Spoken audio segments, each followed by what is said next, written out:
her in specialized programs that would hone her talents.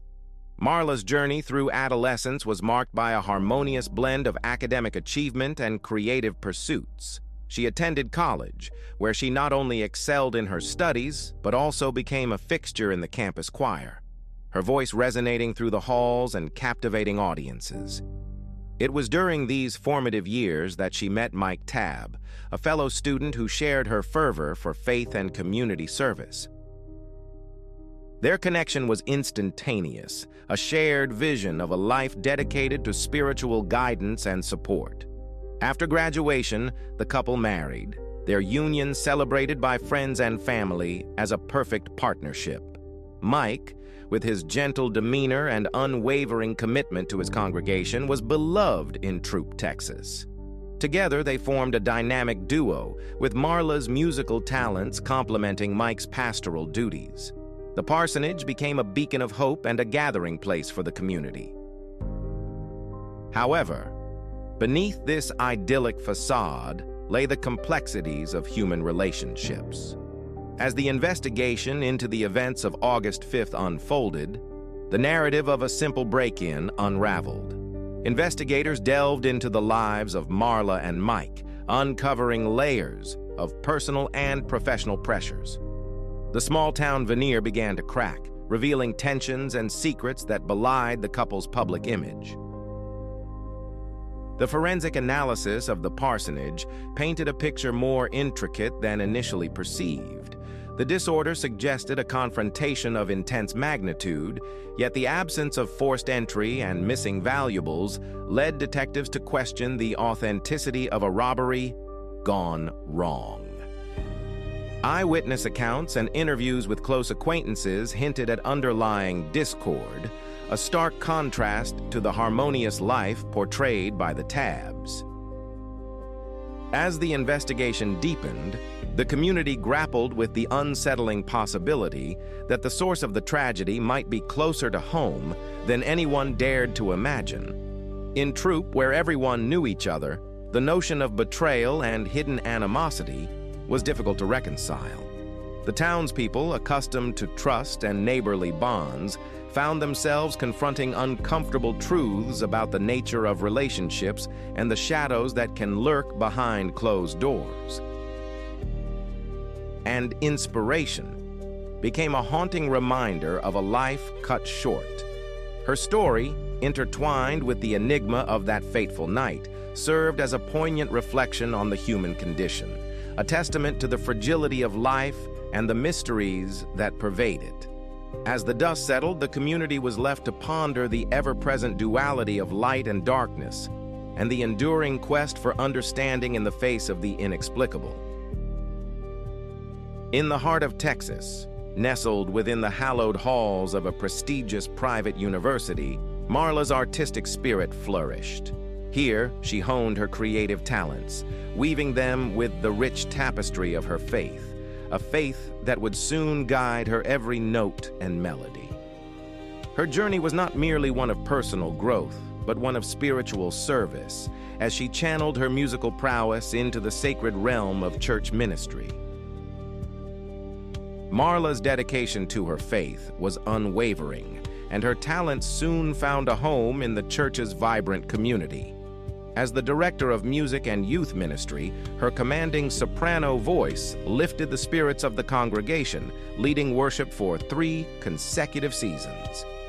Her influence extended beyond the church walls, as she played a pivotal role in orchestrating musical productions that resonated throughout Texas. In a household where faith was as essential as the air they breathed, Marla's upbringing laid the foundation for her life's mission. Amidst her spiritual and artistic endeavors, Marla harbored a dream, a vision of a family rooted in love, commitment, and devotion to God. This dream began to manifest when she crossed paths with Marla Tab, a kindred spirit whose life was similarly steeped in faith. Born on July 7th, 1961 in Texas, Mike was nurtured in a Methodist household by his parents, Eleanor and Harold Tab, alongside his two brothers, Jeff and Danny. The Methodist Church played a central role in their lives, shaping Mike's path toward ministry, a journey his family embraced as a divine blessing. Mike's pursuit of ministry led him to a Methodist Christian school, where he completed his studies before taking on the role of chaplain at a military camp in North Carolina. During this period, Marla remained an active presence in her church, their paths intertwining as she led worship music while he delivered sermons. Their shared devotion to faith and community laid the groundwork for a deep friendship, one built on mutual respect and a shared spiritual vision. This bond blossomed into a warm, loving relationship, as natural as the sunrise. As their connection deepened, Mike realized that Marla was the partner he wished to journey through life with. Just months into their courtship, he sought the blessing of Marla's parents, asking for their permission to marry her. With their approval, he presented Marla with an engagement ring, symbolizing their commitment to a future intertwined with love and faith. In 1998, Marla and Mike exchanged vows in a Methodist church, pledging to love, honor, and support each other through all of life's seasons, their union forever guided by their shared faith. At 31, Marla, now Marla Tab, stood alongside 37-year-old Mike, embarking on their new life together at the military camp where Mike continued his chaplaincy. His dynamic sermons resonated with all who heard them, inspiring even the most skeptical to explore their faith anew. Mike's reputation as a dedicated preacher grew, and Marla stood steadfastly by his side, fully embracing the responsibilities and expectations of their shared calling. 2 years into their marriage, Marla received the joyous news of her pregnancy. On April 25, 2000, their family expanded with the birth of their son, Jonathan. His arrival infused their home with a profound joy, and Marla devoted herself to nurturing him while Mike continued his ministry. As Mike's influence expanded, so too did the demands on his time, yet Marla's steadfast support remained a cornerstone of their shared life, a testament to their enduring love and faith. In the delicate dance of life and faith, Marla and Mike embody the harmonious blend of personal dreams and shared devotion. Their journey is a testament to the power of love, faith, and commitment, a reminder that in the tapestry of life, the threads of individual talents and shared purpose can weave a legacy that transcends time. The life of a military family is often defined by its transient nature, marked by frequent relocations and prolonged separations. For Marla and Mike, this reality manifested in Mike's frequent invitations to preach across the nation, leaving Marla to navigate the challenges of motherhood largely on her own. The solitude she experienced was profound, a heavy burden that only intensified with each of Mike's extended absences. The couple, once a harmonious unit, found their relationship increasingly strained under the weight of these separations.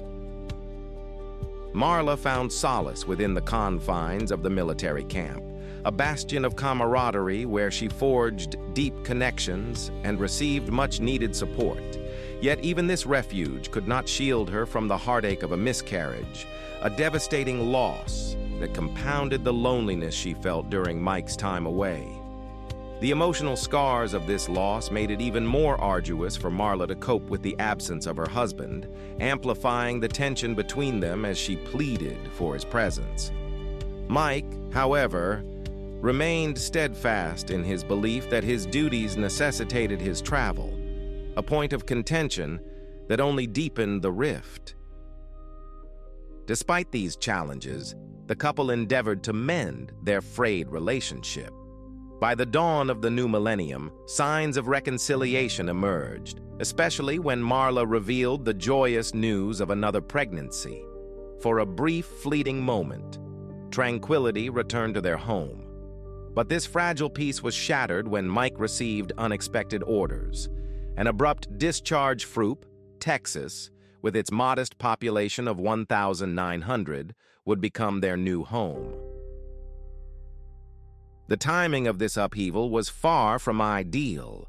Marla, nearing the culmination of her pregnancy and already tending to their 2-year-old son, faced the daunting prospect of relocating. The move was inevitable and swift, a whirlwind of change that left little room for adjustment. The arrival of the new pastor and his family was a significant event for the tightly knit community of Throop, and the women of the church rallied to prepare the parsonage for its newest occupants. Yet, overwhelmed by the recent changes, Marla struggled to acclimate, her reserved demeanor misinterpreted as aloofness by the congregation. Transitioning from the regimented life of military ministry to the nuanced demands of a small-town church proved to be a formidable challenge. The shift brought with it financial uncertainties and the pressures of an expanding family, all of which placed an enormous strain on Marla and Mike's marriage.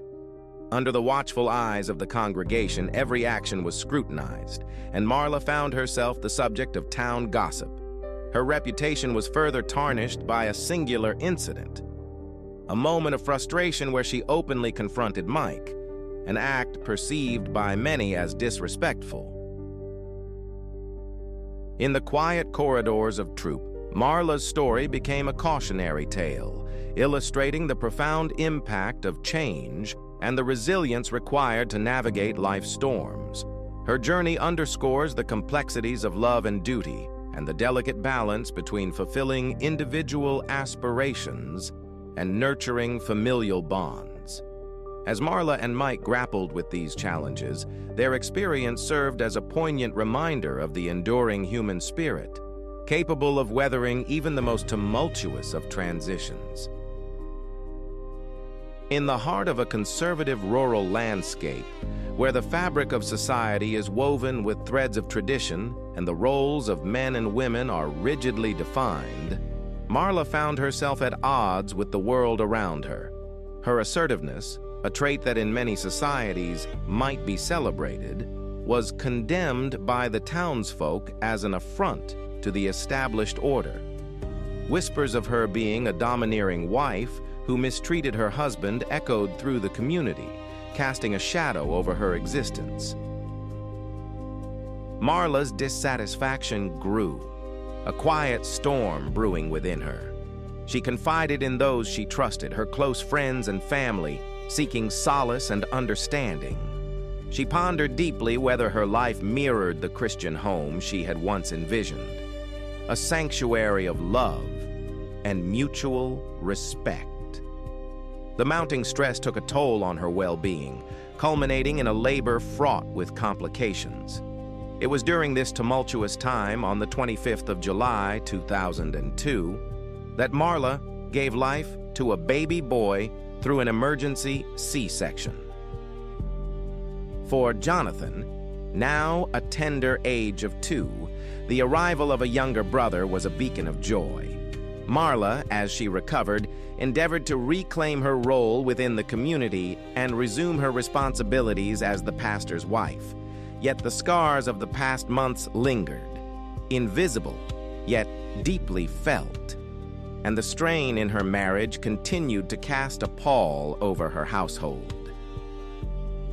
In the face of such adversity, many couples might choose to bridge their differences or part ways with dignity. However, fate had charted a more tragic course. On the evening of August 5th, 2002, a frantic call pierced the calm of the night. A neighbor of the pastor's family alerted the authorities to a scene of desperation. Pastor Mike, distraught and clutching his young children, sought refuge and aid, his words painting a picture of horror, a brutal assault on Marla, leaving her unresponsive. Emergency responders, a coalition of sheriffs, deputies, and firefighters, descended upon the scene with urgency. The sight that met them was one to haunt their memories. Marla, only 6 weeks into her postpartum recovery, lay in the chaos of her bedroom, clad in her night attire. The room bore the signs of a violent upheaval. Frames shattered, furniture upended, and personal effects strewn about haphazardly. In the aftermath of this violent act, investigators set to work meticulously gathering evidence from the disordered space while others sought clarity from Mike about the night's events. He recounted his return to a home in disarray, the front door ajar, and Marla lifeless upon the floor. In a moment of instinctive protection, he had gathered the children and sought the safety of a neighbor's home. Marla's body was conveyed to the morgue, where the grim reality of her injuries was laid bare. Her face bore the marks of severe trauma, her jaw fractured, and a devastating blow to her head had sealed her fate. As authorities endeavored to pinpoint the weapon responsible for such brutality, a seemingly offhand remark from Mike drew their focus sharply. At questions it raised. In the wake of tragedy, they were reminded of the fragility of the lives they led, the delicate balance between love and despair, and the enduring quest for truth in the shadow of grief. It is in these moments that the human spirit is tested, revealing the depths of resilience and the capacity for healing amidst the ruins of shattered dreams. In a small, tightly knit community where the echoes of violent crime were rare and distant, a chilling tragedy unfolded, casting a long shadow over the lives of its residents. It began with an unsettling speculation. A man believed his wife had been violently assaulted with a baseball bat. This grim conjecture, however, was merely the beginning of a complex tapestry of mystery and sorrow. Detectives, driven by the urgency to unveil the truth, initially entertained the notion of a home invasion gone awry. Yet this theory withered under scrutiny, for not a single item of value was missing from the modest dwelling. As the investigation deepened, the possibility of a crime of passion emerged. Though no clear suspect came into focus, leaving investigators to meticulously explore every conceivable angle. Amidst this turmoil, Mike, the bereaved husband, was advised to ensure the safety of his children, entrusting them to the care of their paternal grandparents. Law enforcement, relentless in their pursuit of justice, requested his clothing and footwear for forensic examination, probing his account of the evening's events. He asserted that he had taken his young son to his parents' home, a claim that was later corroborated. In this town, where the specter of homicide had not been seen for 5 long years, the news of Marla's bet upon her was profound, as confirmed by the preliminary autopsy. She had succumbed to blunt force trauma to the head, with her jaw fractured in multiple places, a testament to the savagery of the attack. The community gathered in mourning for Marla's funeral, a private ceremony where her unwavering faith and devotion to God were celebrated. The minister's sermon painted her death as a transition to eternal peace, yet the loss was palpable. Mike's visible devastation resonated with all who attended, his grief a poignant reminder of the fragility of life and the depths of human suffering. As the investigation pressed on, Marla's close friends and family were questioned, each interview a potential wellspring of clues. A significant lead came to light during an emotional conversation with Melanie, Marla's sister. Through tears, Melanie revealed that Marla had been deeply troubled in the weeks leading up to her death. She had discovered a promotional flyer for an exotic dance club hidden within Mike's pants, a discovery that shattered her trust. When confronted, Mike claimed it belonged to a congregation member he was counseling, but Marla's suspicions lingered. Determined to uncover the truth, Marla delved deeper, unearthing a pattern of deceit that belied the sanctity of their marriage. The church-related trips Mike frequently embarked upon were not solely for ministry, as he had professed, but rather opportunities to indulge in a clandestine lifestyle that stood in stark contrast to his public persona. This revelation led investigators to uncover two separate post office boxes, one in Troop and another in North Carolina, where the couple had once resided. These discoveries hinted at a web of secrets that stretched far beyond the immediate tragedy, painting a portrait of a man leading a double life, his actions a betrayal of the values he ostensibly cherished. As the investigation continued to unravel the threads of this complex narrative, the community was left to grapple with the profound implications of Marla's death. It was a stark reminder of the duality of human nature, where light and darkness coexist, and the truth, though often obscured, eventually emerges to illuminate the shadows. Within the serene confines of the small town of Troop, a chilling narrative unfolded, shattering the tranquility that had long defined this close-knit community. At the heart of the storm was Mike, a man who, on the surface, embodied the virtues of a respected Methodist pastor. Yet beneath this facade lay a labyrinth of secrets, meticulously concealed through a network of clandestine mailboxes and deceitful double dealings. The catalyst for this dark tale was Marla, Mike's wife, whose untimely death raised suspicions and set in motion an intricate investigation. Law enforcement officials, driven by whispers of betrayal and the possibility of murder, embarked on a covert surveillance operation. Their aim was to uncover the truth. Had Marla's intention to divorce Mike and expose his duplicity sealed her fate? Their efforts bore fruit as Mike's clandestine activities came to light. Under the cloak of night, he frequented illicit venues, from escort services to exclusive clubs catering to the elite, indulging in heavy drinking and reckless abandon. These visits painted a portrait of a man living on the edge, a stark contrast to his public persona. The turning point in the investigation emerged from the shadows of a meticulously cleaned crime scene. A seemingly innocuous wooden table, missing one leg, held the key to unraveling the mystery. Forensic experts, wielding the power of luminol, uncovered traces of Marla's blood in the trunk of Mike's vehicle and on his shoes, including the laces. This damning evidence precipitated swift action. An arrest warrant was secured, and Mike was taken into custody. The arrest sent ripples through Troop, a town unaccustomed to such scandal. The revelation that their esteemed pastor was implicated in his wife's murder was met with disbelief. Yet, the legal machinery churned forward.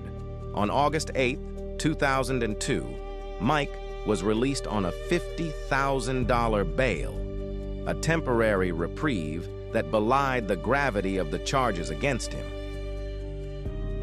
Behind the scenes, negotiations were underway. A plea deal was on the table, proposing a 50-year sentence in exchange for avoiding a protracted trial. But as the day for the preliminary hearing approached, Mike vanished, leaving a trail of uncertainty in his wake.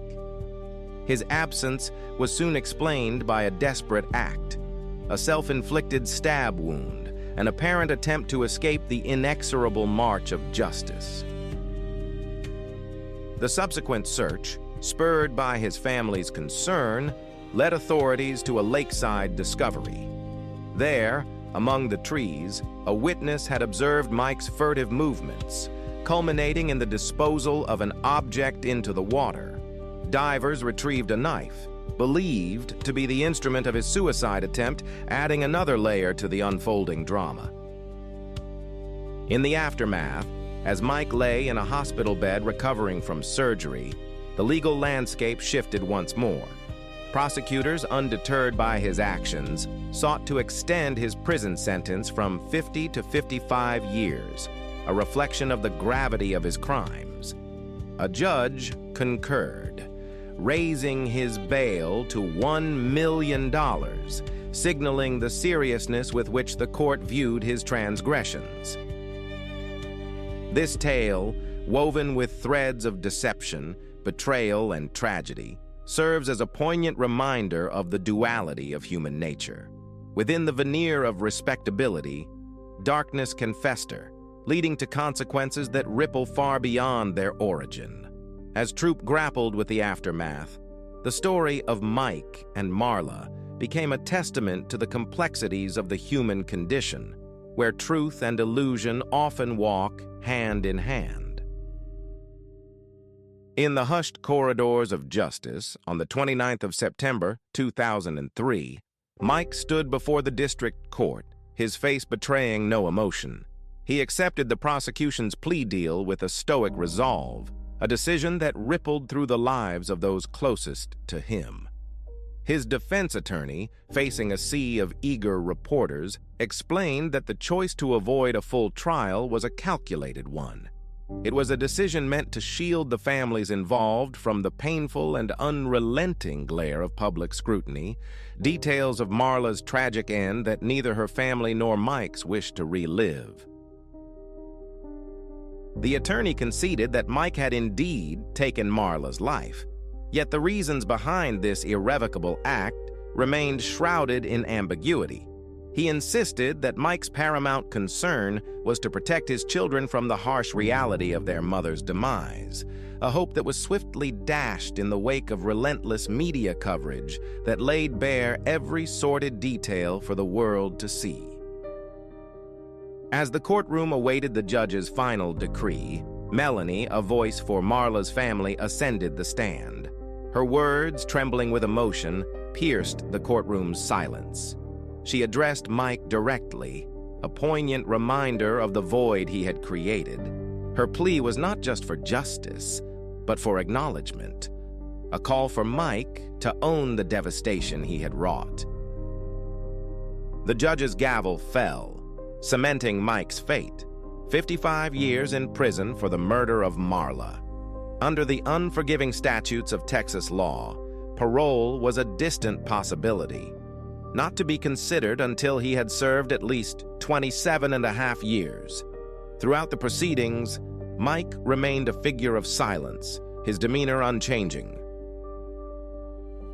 Reports from his time in incarceration painted a picture of a man tormented by his actions. Despite receiving psychological care, Mike's internal struggle was profound, perhaps exacerbated by his past as a preacher, a man who once stood before a congregation speaking of morality and faith. The weight of his guilt was a relentless companion. In a twist of fate, Mike served only 20 years of his sentence before death claimed him in 2023. His headstone in a Texas cemetery bears no date of departure, with no official cause of death disclosed. In a somber irony, Marla is recorded as his spouse in memorial records, and his tombstone bears the epitaph, "Loving Son." This epitaph hints at a different Mike, one who was perhaps a devoted son, cherished by his parents. Yet his actions were a stark contrast to the devotion he might have shown them. In the end, his selfish desires robbed his children of a father they might have revered and denied Marla the opportunity to witness her son's journeys into manhood, a future she had dreamed of as a loving wife and mother. The narrative of their lives, once full of potential, was forever altered by the betrayal of a promise meant to protect and cherish.